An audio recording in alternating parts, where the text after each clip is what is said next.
कर्ण अर्जुन दोनों ही महाभारत के सबसे प्रसिद्ध योद्धा है। उनके प्रशंसकों के बीच हमेशा बहस होती है कि इनमें से श्रेष्ठ कौन है। आज की इस वीडियो में हम इसी बहस में एक और कड़ी जोड़ते हुए 3 ऐसे युद्ध के बारे में बताएंगे जहां कर्ण ने अर्जुन को हराया था। लेकिन वीडियो में आगे बढ़ने से पहले चैनल को सब्सक्राइब जरूर करें और बेल आइकन दबाना ना भूलें। कर्ण और अर्जुन का पहला युद्ध द्रौपदी स्वयंवर में होता है। अर्जुन के स्वयंवर जीतने के बाद दुर्योधन के कहने पर कर्ण अर्जुन से भिड़ गए थे।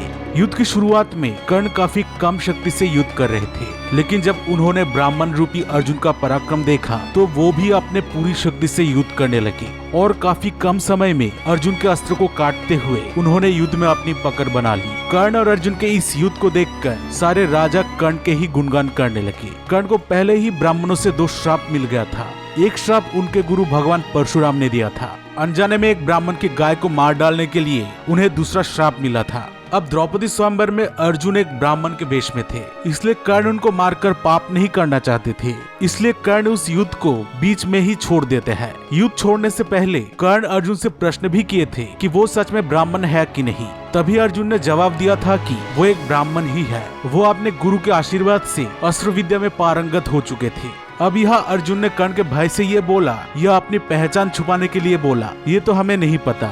पर एक बात स्पष्ट है कि उस युद्ध में कर्ण जीत रहे थे और अगर अर्जुन ब्राह्मण के वेश में ना होते तो वहाँ पर शायद कर्ण की ही जीत होती। कर्ण अर्जुन को दूसरी बार कुरुक्षेत्र युद्ध के 17वें दिन हराते हैं। जब कौरव सेना की हार देखकर दुर्योधन कर्ण को कुछ करने के लिए कहता है, तब कर्ण पहली बार अपने हाथ में अपना विजय धनुष लेते हैं और उसमें भार्गव अस्त्र का संधान करते हैं। यह अस्त्र कर्ण के गुरु परशुराम ने उन्हें दिया था। यह अस्त्र महाविनाशक था। इस अस्त्र का प्रयोग करके पांडव सेना के एक विशाल अंश को कर्ण मार डालते हैं। इस अस्त्र से जो योद्धा मर रहे थे वो भगवान श्री कृष्ण और अर्जुन को ही पुकार रहे थे। अर्जुन ने जब इस अस्त्र का महाविनाश देखा तब वो श्री कृष्ण से कहने लगे, माधव इस भयंकर भार्गव अस्त्र का पराक्रम देखिए। युद्ध में किसी तरह इस अस्त्र को नष्ट नहीं किया जा सकता है। क्रोध में भरे हुए कर्ण मुझे यमराज जैसा लग रहा है। वो बार बार मेरी ओर देख रहा है। युद्ध में कर्ण से भागने का कोई उपाय मुझे नहीं दिख रहा है। अर्जुन की बात सुनकर श्री कृष्ण समझ जाते हैं कि अब कर्ण अर्जुन से लड़ नहीं पाएंगे, इसलिए श्री कृष्ण अर्जुन को युद्ध भूमि से बाहर ले जाते हैं।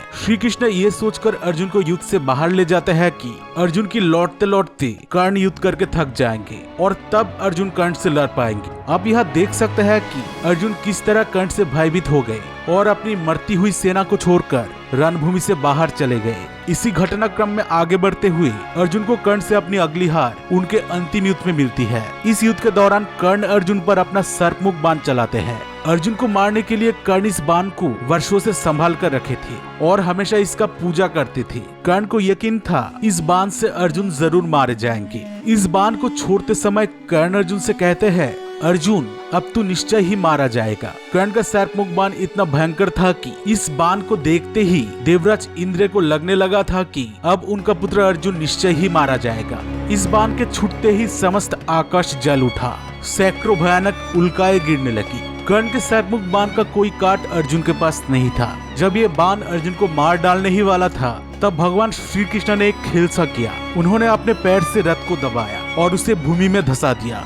भगवान श्री कृष्ण की लीला के कारण वो बाण अर्जुन के सर को काट नहीं पाया। वो बाण अर्जुन के दिव्य मुकुट पर जाकर लगा और उसे नष्ट कर दिया। अगर भगवान श्री कृष्ण अर्जुन की रक्षा न करते तो कर्ण के ये बाण अर्जुन के मुकुट को नहीं गिराता, उनके सर को ही धड़ से अलग कर देता। लेकिन तीनों जगत के प्रभु श्री कृष्ण जिसकी रक्षा करते हैं उसे भला कौन मार सकता है।